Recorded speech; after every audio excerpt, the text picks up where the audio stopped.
Camarades, peuple d'Afrique, peuple de Côte d'Ivoire, mes chers frères et sœurs, soyez salués en vos rangs, grâce et qualité. Depuis vos positions respectives, depuis vos bords, mes chers frères et sœurs, soyez salués en vos rangs, grâce et qualité.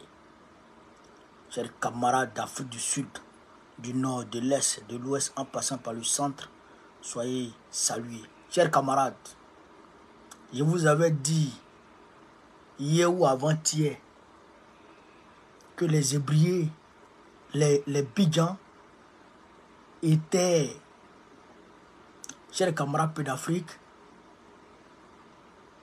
étaient sur le point d'être expropriés.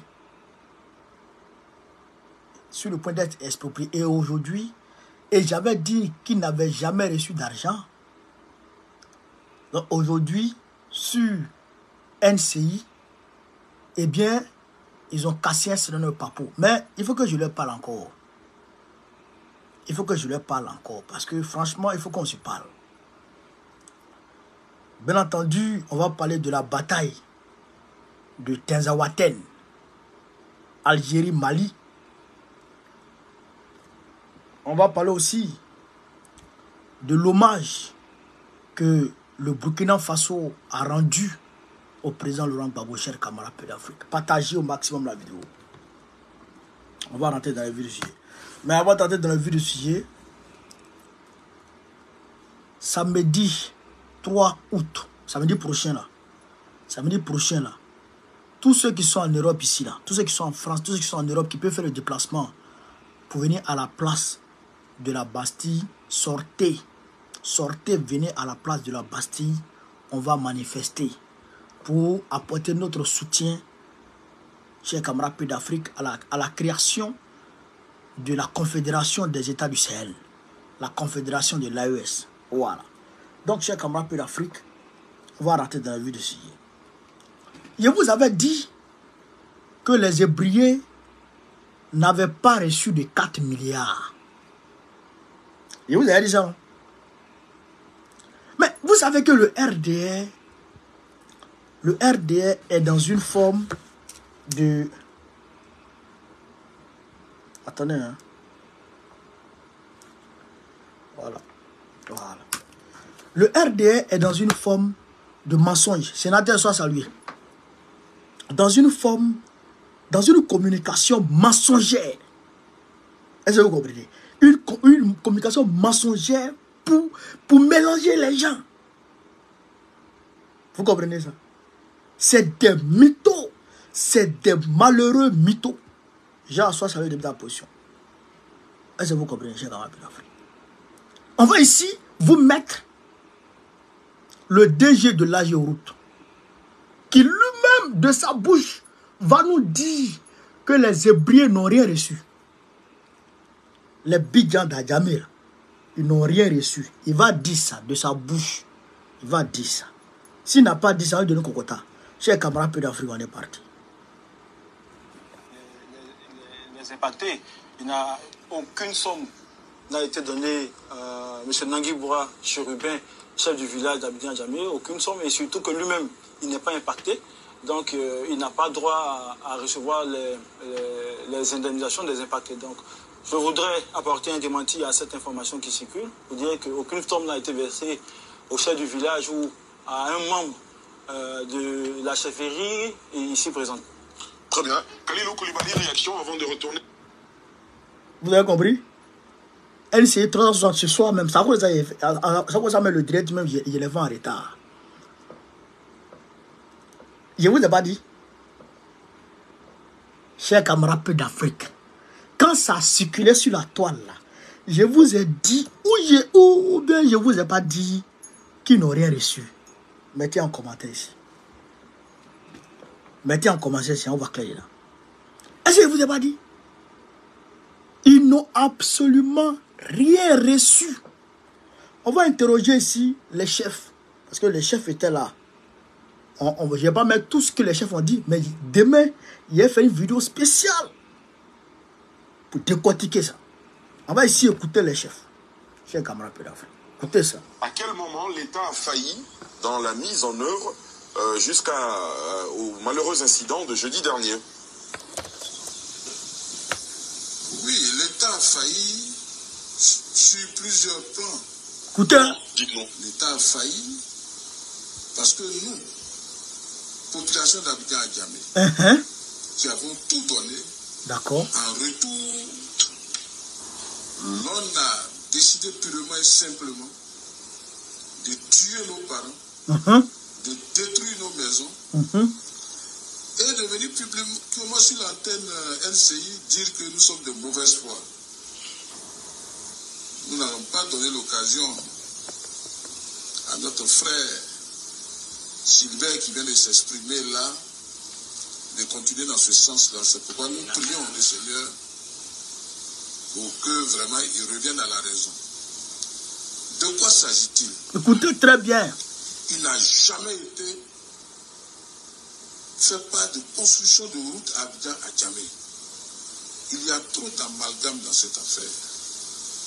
Et je mets au défi quiconque pourrait me présenter un document parlant de construction de route à Abidjan à Djamé ou bien à l'avenue Reboul. J'insiste là-dessus. Nous sommes sur un plateau de télévision.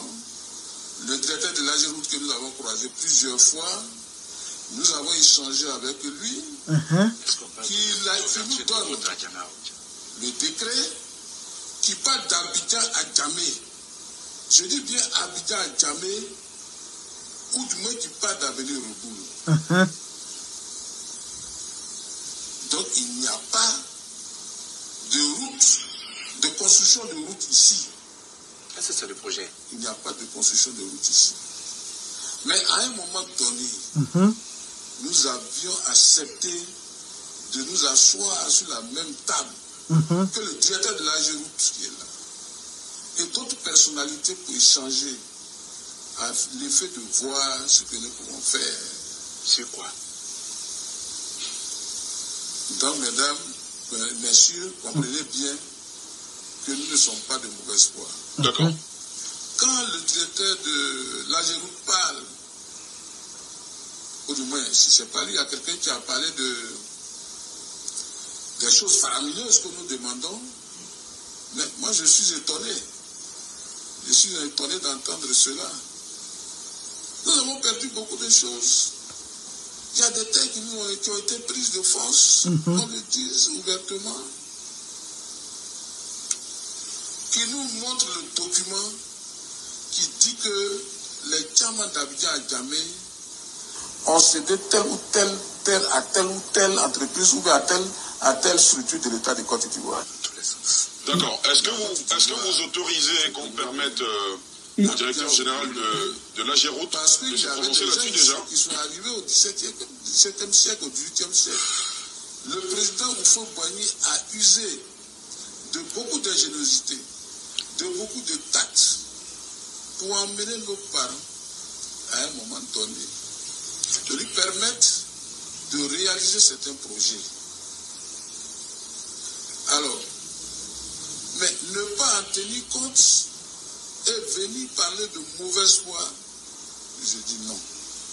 Que Dieu nous pardonne, que Dieu nous pardonne. Et quand on parle de 30 mètres, nous n'allons pas spéculer là-dessus. Nous demandons simplement à l'État de Côte d'Ivoire, aux personnes de bonne volonté, de venir mesurer le nombre de bâtisses, c'est-à-dire les superficies sur lesquelles, ou du moins les longueurs ou les largeurs sur lesquelles les maisons ont été détruites. L'on saura si ce que nous disons est vrai ou pas. D'accord. Attendez, l'État de Côte d'Ivoire ne peut pas permettre à certaines personnes de venir nuitamment avec des bois, des cailloux, des fusils pour attaquer les populations sous prétexte que nous avons posé tel ou tel acte. Qu'on nous dise qui nous avons attaqué, qu'on nous dise qui nous avons dérangé.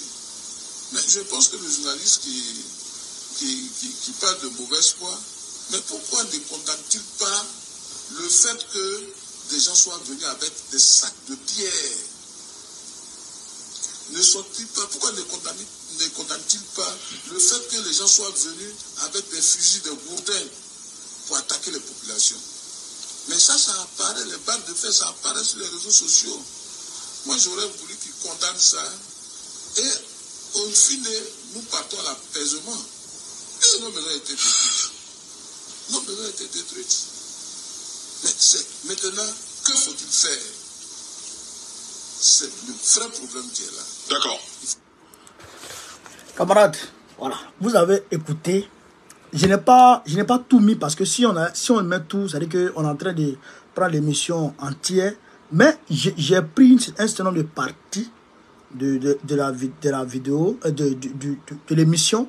Demain, je vais vous concocter, frère, une bonne soupe de cette vidéo-là. Et vous allez comprendre de quoi il s'agit. Mais déjà, comme j'ai suivi, et je vais vous expliquer ce qui se passe.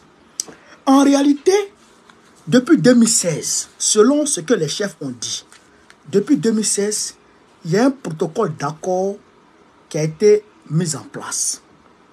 Ils sont venus voir les chefs pour dire qu'ils vont faire une étude d'environnement, une étude environnementale pour voir à Adjamé village, pour voir si éventuellement on peut faire des routes ou on peut faire ceci, cela. Vous comprenez?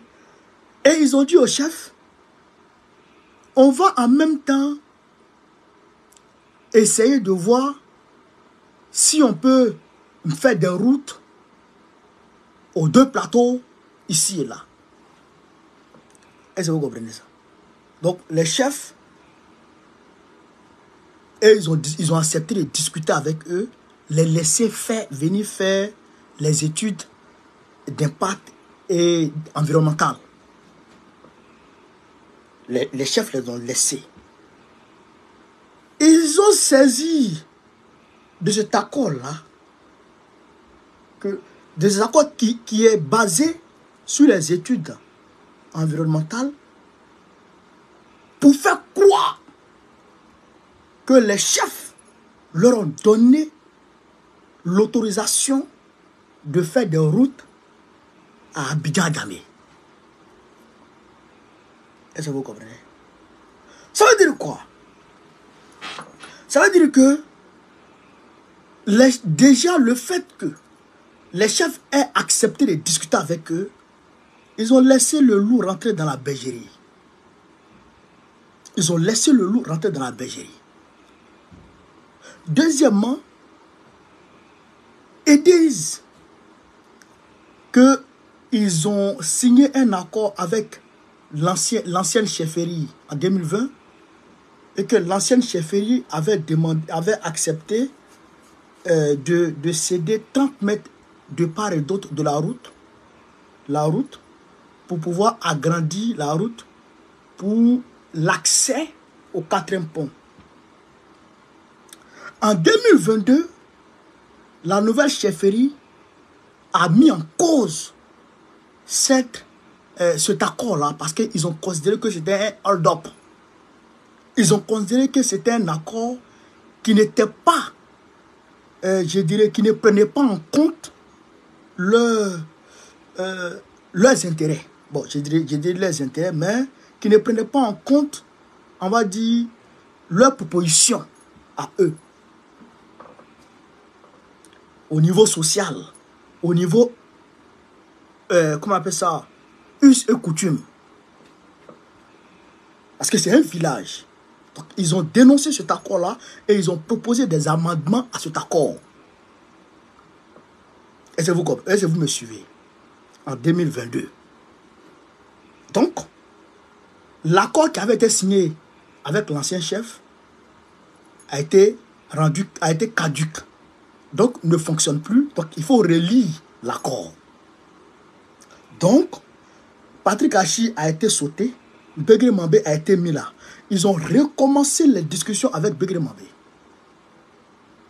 Donc, qu'est-ce que l'État fait?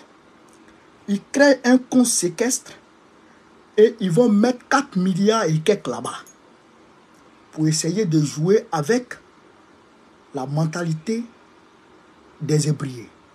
Pour leur dire, vous avez l'argent ici, si vous voulez, si vous acceptez, il suffit que vous acceptez, les 4 milliards sont à vous. Les Hébreux disent non, nous on ne veut pas 4 milliards. Nous en réalité, ce que nous voulons, si on doit être délocalisé, si on doit être délogé, il faut nous trouver un site pour que nous installions encore notre village. Pour que les Bidjans d'Adjamé soient ensemble. Encore pour que ça soit un village. Il ne faut pas prendre un gars pour l'envoyer à Songon, l'autre à Ebempe, l'autre à Cocody, l'autre à Trècheville. Quand c'est comme ça, ça ne devient plus un village. Vous cassez le village. Donc nous, on veut rester un village. Donc il faut nous trouver un site pour qu'on soit un village encore. C'est ce que Begré Mambé, Dramane Ouattara n'a pas accepté. Donc, les discussions étaient bloquées à ce niveau-là. Vous comprenez ça? Les discussions étaient bloquées à ce niveau-là. Maintenant, qu'est-ce que les gars font? Pendant que les discussions sont bloquées, comment il s'appelle? Bakongo, Dramane Ouattara lui donne ordre de passer à l'action. Bakongo s'enfume de drogue. Il donne drogue à ces petits-là. Et il se réveille à 4 h du matin. Ça va démolir. Alors que eux-mêmes, ils avaient parlé de 30 mètres de part et d'autre. Ils avaient parlé de 30 mètres de part et d'autre. Mais ils ont cassé plus de 70 mètres à 100 mètres de profondeur dans le village. Ça veut dire quoi? Ça veut dire que l'intention réelle, ce n'était pas la route. Parce que dans un premier temps, dans le tracé initial des accès au 4e pont, Adjamé village ne faisait pas partie. Les accès ne passaient pas par Adjamé village. L'accès passait d'autre part. Ils ont laissé ça et ils sont venus se mettre dans Adjamé village. L'intention réelle, c'est quoi? L'intention réelle, c'est d'exproprier non seulement les Bidjans de leur terre, mais c'est de détruire leur village, détruire leur village, détruire leur, je dirais, leur communauté. Il faut détruire leur communauté. Voilà l'intention manifeste. Vous comprenez? Mais même sur le plateau, j'ai constaté que les chefs ont eu du mal à dire les choses, à révéler les choses. Dans leur sagesse traditionnelle, ils ne veulent pas dire et ils saluent Begré Mambé, ils saluent Ouattara. Moi, je comprends la sagesse traditionnelle. Mais vous n'avez pas affaire à des êtres humains. Vous avez affaire à des gangsters, à des délinquants. Votre erreur première, c'est d'avoir accepté l'étude environnementale d'abord. Votre erreur première, c'est ça. C'était ça.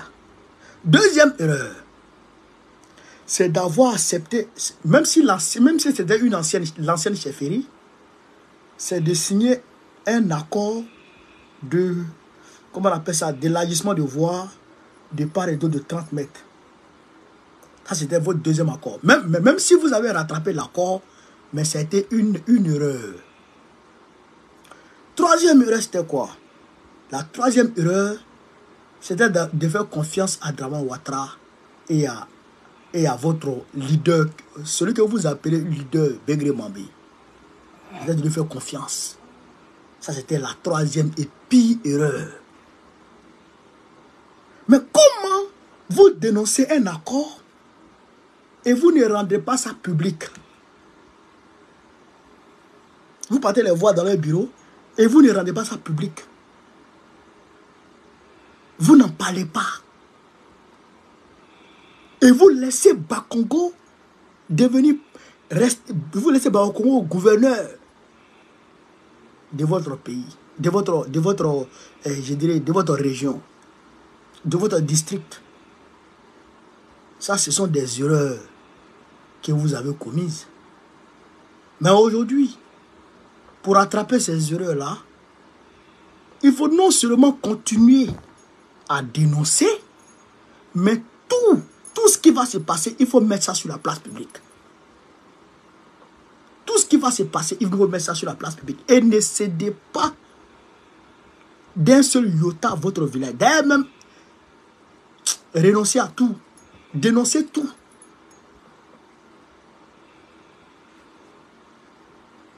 Dénoncez tout. Est-ce que vous comprenez ça? Ne jouez pas avec Draman. Mais comment les Blancs sont allés attaquer Kadhafi? Comment ils sont allés Kadhafi? Ils sont partis aux Nations Unies. Ils disent non, c'est pour juste aller protéger les populations de Benghazi. Juste aller protéger les populations de Benghazi. Quand ils sont rentrés en Libye, ils ont tué Kadhafi. Kadhafi n'a pas été tué à Benghazi, hein. Il a été tué dans son village. Et il était en train de fuir pour sortir de la Libye. Et ils l'ont tué. L'opération turquoise au Rwanda, ils disent qu'ils vont les donner à manger aux gens. C'était une opération humanitaire. Les Français de Mitterrand, ils sont allés génocider les gens. Il ne faut jamais laisser le loup rentrer dans la bergerie. Ils ont dit en Côte d'Ivoire, ils vont aller casser les blindés de Gbagbo. Les armes lourdes de Gbagbo. C'est pas aller casser ça, c'est pas aller détruire ça. Vous les avez vus, non? Ils sont allés casser la maison de Gbagbo. Tuer les populations civiles. C'est de là que Draman Ouattara vient.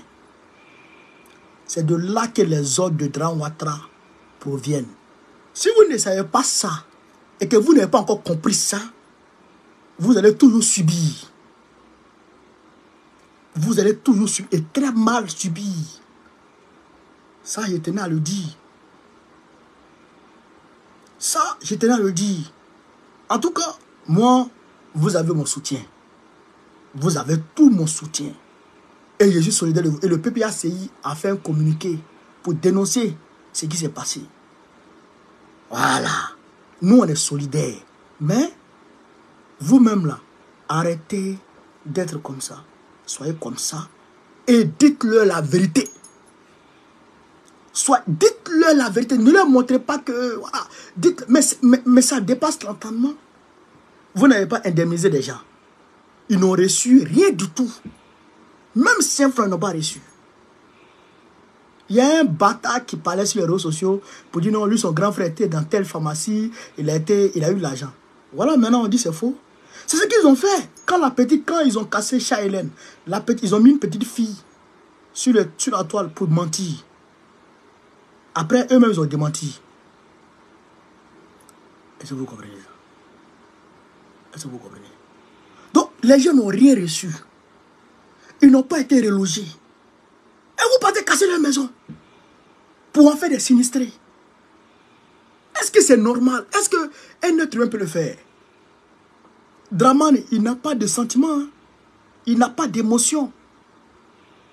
Un homme qui a pu mettre embargo à plusieurs reprises sur les médicaments, sur l'importation des médicaments dans le pays qu'il appelle son pays, faisant des morts. Cet homme-là, il ne peut pas avoir le cœur. Mais si vous ne vous levez pas plus et que vous restez derrière Begré Mabé, vous n'avez rien vu encore. Vous n'avez rien vu. Begré Mabé, là, lui, là, il n'a rien à dire. Il ne peut rien dire, il ne peut rien créer. C'est Draman qui gère. C'est ça qui est la vérité. Alors, chers camarades de l'Afrique, toujours en Côte d'Ivoire, le RDR, quand je vous ai dit ici que Draman Ouattara n'allait pas être présent aux Jeux Olympiques, je le dis depuis longtemps, depuis avant même que l'ouverture soit donnée, je vous ai dit qu'il ne sera pas là. Je vous ai dit ça. Et il n'a pas été là. C'est Begré Mambé qui l'a représenté. Bedri Mabé. Thiam a été invité par Macron. Tout le monde a vu Thiam. Comme les RDA ont vu Thiam là-bas, les RDA sont allés fabriquer une photo de Dramane Ouattara là-bas. Voyez la photo. Voyez la photo de Dramane Ouattara. Voyez la photo que les RDA ont fabriquée. Pour dire que c'est Dramane Ouattara qui était là-bas. Mais on est parti chercher la vraie photo. C'est un montage. On est parti chercher la vraie photo. Vous voyez la vraie photo ici. Vous voyez la vraie photo. C'est un blanc. Vous voyez la fille qui est derrière là. Vous voyez la vraie photo, c'est ce blanc-là. Que les RDA ont modifié son visage pour mettre Dramane Ouattara. Vous avez vu RDA, non? Parce que j'ai dit, Dramane là, il est fini. Macron ne veut plus de lui. Ça, il n'y a rien à dire. Macron ne veut plus de lui. Macron a choisi son camp. Donc, il est là comme ça. C'est pourquoi il n'a pas de sentiment. Il est en train de tout détruire encore. Donc, il faut l'arrêter. Il faut l'arrêter coûte que coûte. Voilà. Camarades de l'Afrique, on a eu des informations non vérifiées. Une information non vérifiée faisant état de quoi? On dit ici que dans le nord de la Côte d'Ivoire, les terroristes auraient donné des ultimatums à certains villages de quitter, de déserter les lieux, comme ils le font dans le nord du Burkina Faso et du Mali. Les terroristes auraient donné des ultimatums à certains villageois de quitter leur village. Sinon, ils allaient faire des représailles contre eux. Ils allaient les attaquer. Donc on a eu l'information, mais l'information n'est pas vérifiée. Donc je ne peux pas vous dire c'est sûr. L'information n'est pas vérifiée. Voilà. Mais si l'information est sûre, si c'est sûr, je reviendrai vous dire c'est une information de source sûre. Chers camarades peu d'Afrique, toujours en Côte d'Ivoire. Côte d'Ivoire, Burkina Faso cette fois-ci. Vous avez tous vu la vidéo qui circule où Katina Kone a été représenté le président Laurent Gbagbo au Burkina Faso. Vous avez vu ça, non? Vous avez vu la vidéo, non? La vidéo est sur ma page, Laurent Gbagbo Kone, sur mes deux pages, TikTok comme Facebook. C'est sur YouTube aussi. Laurent Gbagbo Kone TikTok, Laurent Gbagbo Kone Facebook, Laurent Gbagbo Kone YouTube. La vidéo existe. Katina Kone est allé représenter le président Gbagbo. À la 4e édition, chers camarades d'Afrique, des ambassadeurs de la paix award. Les ambassadeurs de la paix award. Il y avait la présidence du Burkina Faso là-bas. Ouais. Il y avait le ministre secrétaire général du gouvernement. Le ministre secrétaire général du gouvernement du Burkina Faso qui était là-bas. Il y avait des associations panafricanistes, nigériennes, maliennes, burkinabé et tout. Il y avait... Non, mais c'était de qualité. Le président Gbagbo, il était l'invité spécial, l'invité d'honneur. Le président Gbagbo, au Burkina Faso. Frère, les RDA ne peuvent pas dormir. C'est gâté sur eux. Mais le capitaine Ibrahim Traoré lui-même, il a rendu hommage au président Gbagbo. Pour dire on a été manipulé par rapport à Gbagbo.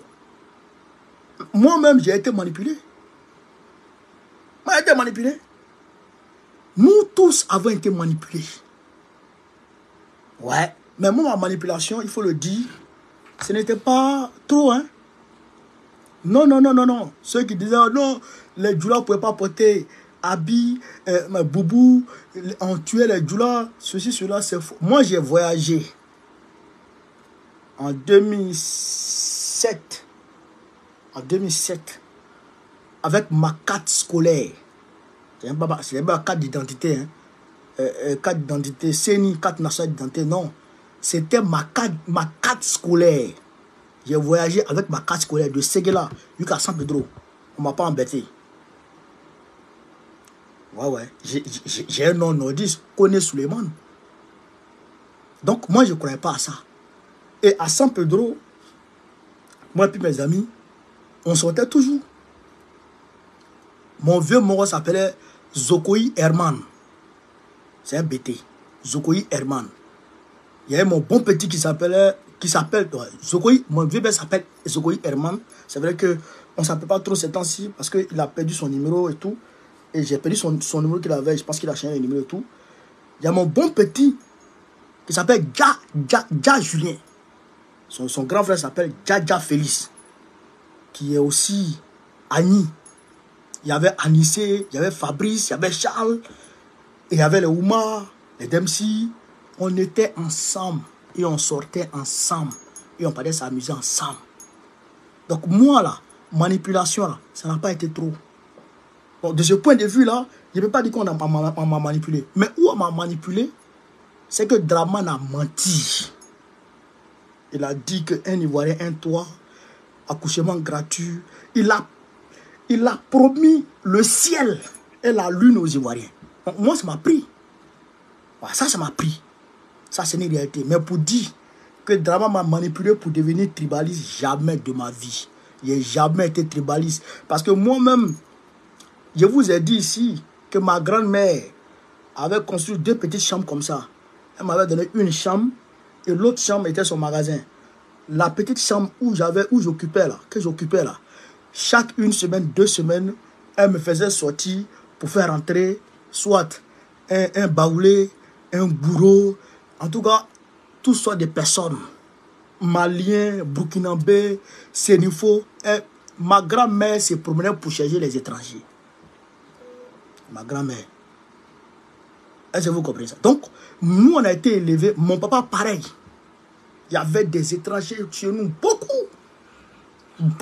chez nous. Donc, nous, on a été élevés comme ça. Donc, nous, on ne sait pas faire la différence entre un être humain et un autre être humain. Donc, ça, personne ne pouvait me manipuler pour me rendre tribaliste. Parce que depuis ma naissance, j'ai vécu avec tout le monde. Ça, c'est une réalité. Voilà. Mais, on m'a menti. Voilà, ça c'est clair. On m'a menti. Donc, ils ont menti à tout le monde. Ils ont menti à tout le monde. Donc, le capitaine Ibrahim Traoré, lui-même, il a dit c'est faux. Lui-même, il a démenti ça d'abord. Parce que lui-même, il a failli être victime. Et là même, il est victime de ça. Du terrorisme informationnel. Du terrorisme communicationnel. Ça, c'est une réalité. Donc, le président Gbagbo, les Burkinabés, au plus haut niveau, ont compris que eux, ils ont été manipulés contre Gbagbo. Et qu'aujourd'hui, ils rendent hommage à Gbagbo. Ils reconnaissent en réalité que Gbagbo était sur la bonne voie et qu'il est sur la bonne voie et demeure toujours sur la bonne voie. C'est pourquoi il est l'invité d'honneur, l'invité spécial à la 4e édition des ambassadeurs de la paix Award au Burkina Faso. C'est de ça qu'il s'agit. Et donc, je voulais voir beaucoup de cœur, beaucoup de likes pour le président Laurent Gbagbo, avec son bon petit Ibrahim Traoré. C'est ça aussi qui est la réalité. Son bon petit Assimi Goïta, c'est un bon petit président Tchani. C'est ce bon petit, ça. Les jeunes gens de l'AES, c'est ce bon petit, comme lui-même les appelle. Les jeunes gens de l'AES. C'est ça qui est la vérité. Chers camarades peu d'Afrique, quand on a dit ça, on va s'envoler.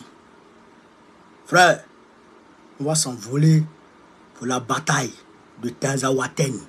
Oh, il y a eu une bataille depuis le 25-26 à Tinzaouaten. Frère, c'est grave. C'est grave. L'Algérie, je le dis encore, Tebboune, c'est un soulard. Tebboune, c'est un soulard. Excusez-moi. Est-ce que vous comprenez, chers camarades? Des milliers de terroristes. Quand je dis des milliers, ça vaut 10 000. Vous ne pouvez pas imaginer, chers camarades. Tiens!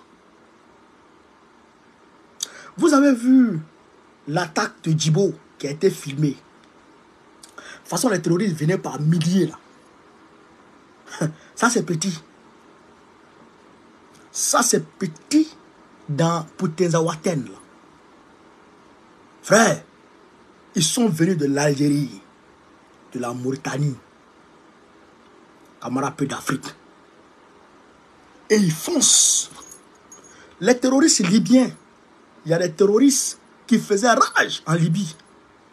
On les a retrouvés sur le terrain.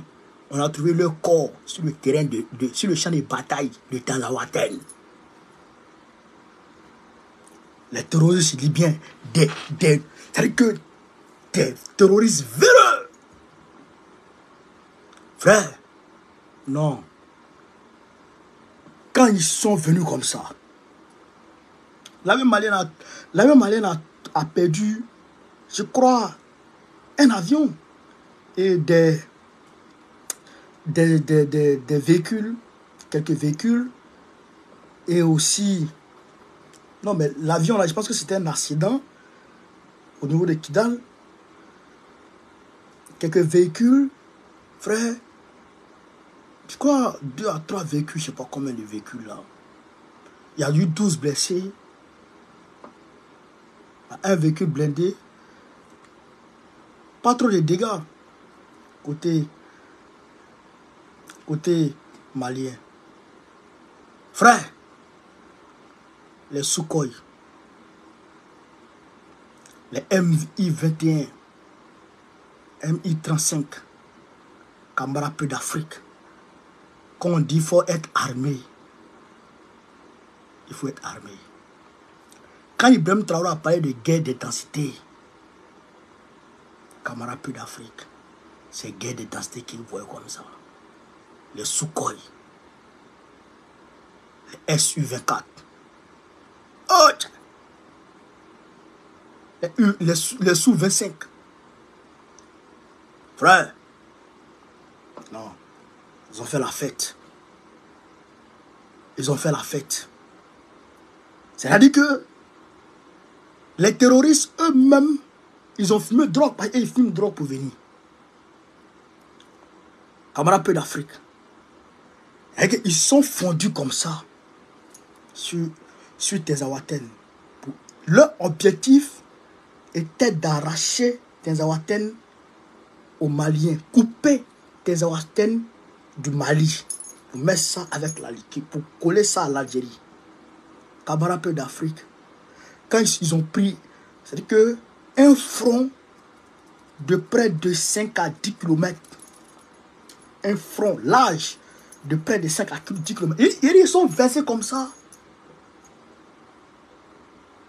L'objectif c'est quoi? De déborder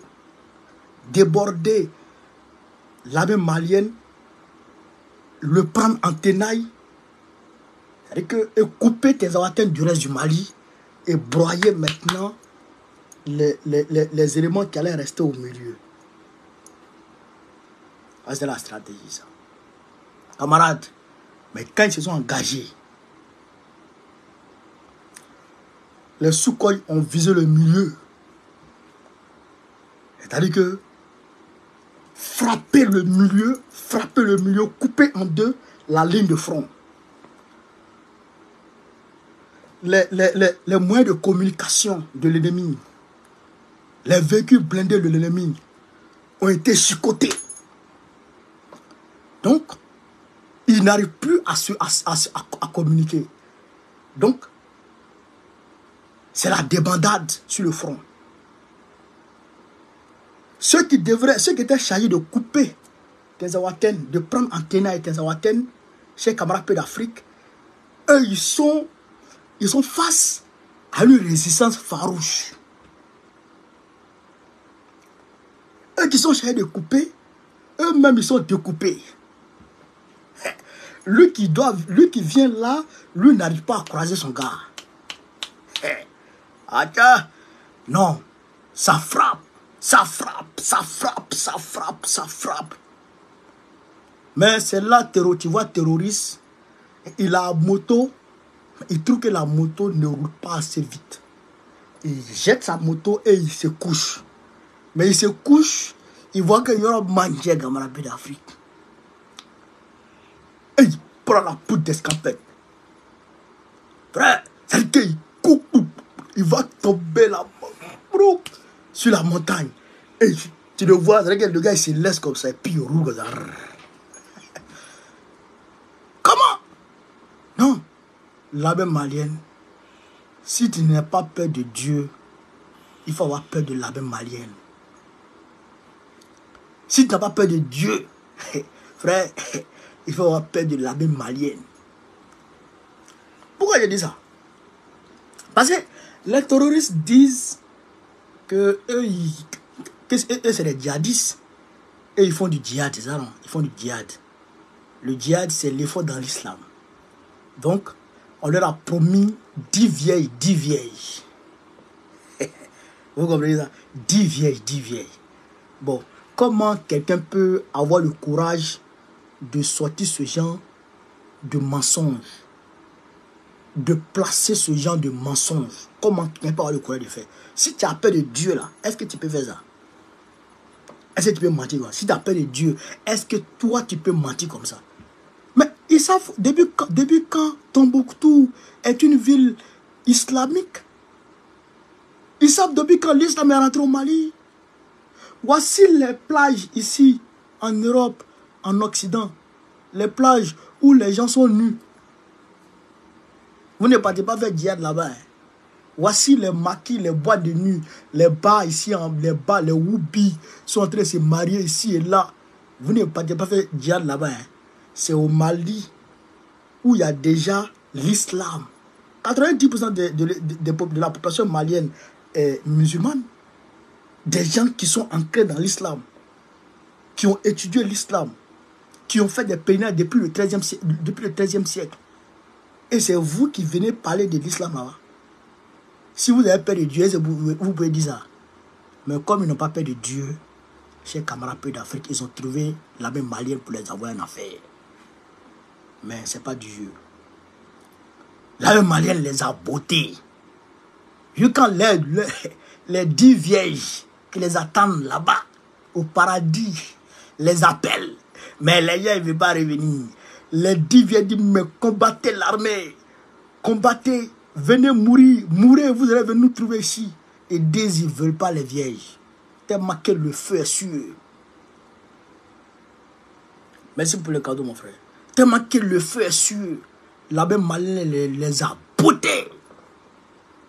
Copieusement bottés le cul. Mais nous disons ici à Tebboune, Boumadi Tebboune, le président algérien, citizen, merci, algérien, qui veut forcément s'accaparer d'une partie de la terre malienne. Il envoie 15 ambulances. Pendant que le combat est en train de se faire, il envoie 15 ambulances, près de 15 ambulances, pour tenter d'aller chercher les blessés. Selon lui, c'est les ressortissants algériens qui sont blessés. Mais quels ressortissants algériens se trouvent sur le champ de bataille?